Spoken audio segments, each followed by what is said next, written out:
อาจารย์เอาละครับอ๋อสายรุดไปแฮมรอสักครู่เนอะ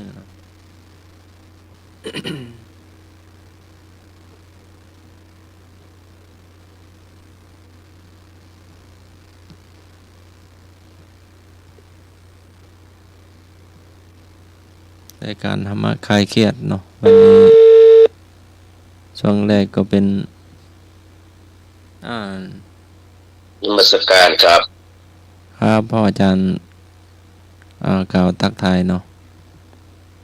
ครับขอกราบแต่ไตรไวสาเมตตาปรมีธรรมนะครับในท่านพระครูสมุวิสุวัตรวรกิจโจนะครับท่านเจ้าวาดวัดไฟหินผู้อำนวยการสถานีคลื่นวิทยุ 104.50 เมกะเฮิรตซ์ไฟหินนะครับไวสาท่านอาจารย์พระครูใบดิกาสมัครยานศิโลนะครับ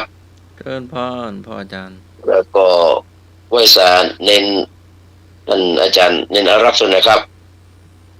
แล้วก็สวัสดีกับพี่พิสมัยเนอะลุงนุ้ยช่วยให้หลุดไปแล้วเนาะครับหลุดไปแล้วก็ขอกราบสวัสดีกับบรรดาพ่อพี่น้องนะครับญาติธรรมแฟนรายการ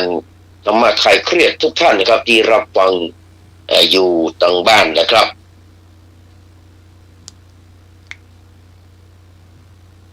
วันนี้มีปัญหาน้อยนึงอาจารย์เนาะเจ้าจะติดต่อกันเนาะครับลองติดต่อกับพี่พิสมัยดูแล้วก็ลุงนุ้ยด้วยเนาะท่านอาจารย์อารักษ์เจ้ากำลังติดต่อเนาะติดแล้วเจ้าติดแล้วครับคราวนี้น่าจะดีขึ้นวันนี้เสียงใสแต่ว่า หลุดบ่อยจานสมัครมีอย่างนักเกินไปก็ลบมันเต็มแล้วตอนนี้ว่าประชุมโทรศัพท์ไม่ได้เนาะ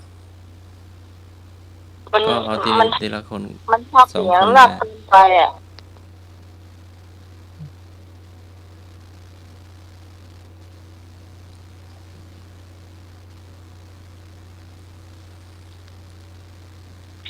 ก็สวัสดีกับแม่ครูสัญญาทองอิ่มเลยนะครับรับฟังอยู่ที่บ้านยอดนะครับ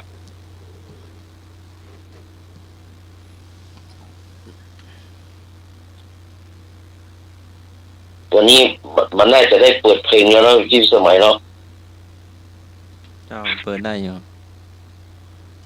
จะได้ครับเปิดเพลงที่ขอแล้วเขาค่อยมาเล่า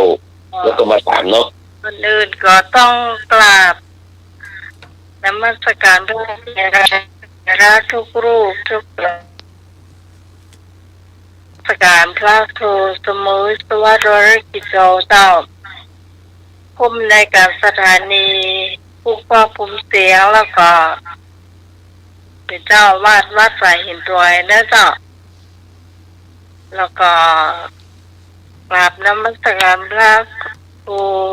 ปฏิกาสมัครยานศิโลรองเจ้าวัดสายหินนะเจ้าเชิญพรนะพิสมัย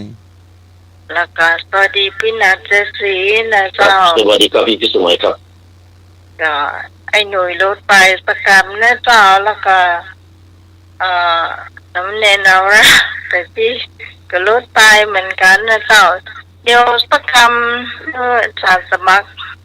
ทำความเข้าใจกับโทรศัพท์ก่อนเนาะวันนี้ได้งานนักหนาน่าจะโลกกว้างตั้งแต่เช้าละถ้ามันมีข้อความอย่างนักเกินอะโลกกว้างห้องเนอะ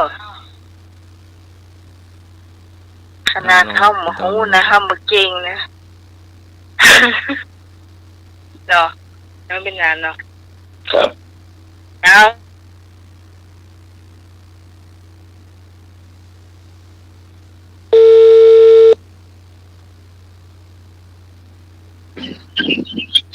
ครับผมครั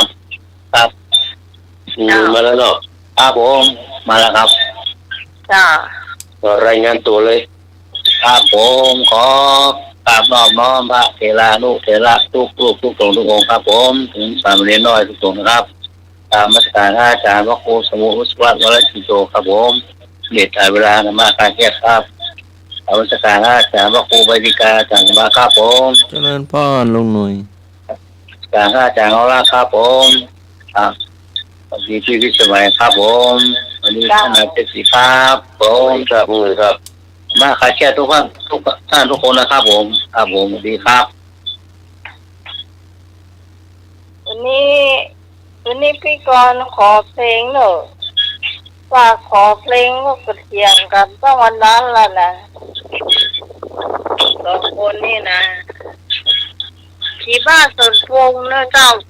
ไอ้หน่วยว่าหมีพี่กรณ์ว่ามีกาเป็นได้บะหมี่ประเสริฐคาในฉันนั่นเนาะ มันชื่อเพลงมันชื่อเป็นผีบ้าเต็มขั้นเนอะ เพราะเอาห้องเป็นเนี้ยลูก ชื่อในเพลงมันแต่พูดเป็นชื่อผีบ้าเต็มขั้น ที่บ้านเต็มขั้นนี่เนาะ ผีบ้าเต็มขั้น อันเอาก็ห้องไปเลยเอาก็ห้องได้อยู่ว่าไอ้หน่วยว่าบ่มีพี่ก่อนไม่กล้าเนี่ยเถียงกันได้แบบคงกี่วันแล้วแต่วันนี้ทำมาฟัง ไปดูไปเจอดูเป็นผีบ้าเต็มขั้นเนอะประเสริฐคาร์เนชั่นแปลงที่ไปเหี่ยวสักกูเล็กเนี่ย โอ้แต่งหน้ามันก็ดาบ แต่งเป็นนั่งที่ไปเหี่ยวสักกูเล็กแต่ง เพียงผีบ้าสวนปรุง มันชื่อผีบ้าเต็มขั้นนั่นแหละ จ้า เธอป้าก็ ชื่อเป็นที่บ้านสมปรุงว่าที่บ้านเต็มขั้นชื่อเพลง สวนปรุง สมปูกับเปิดเลย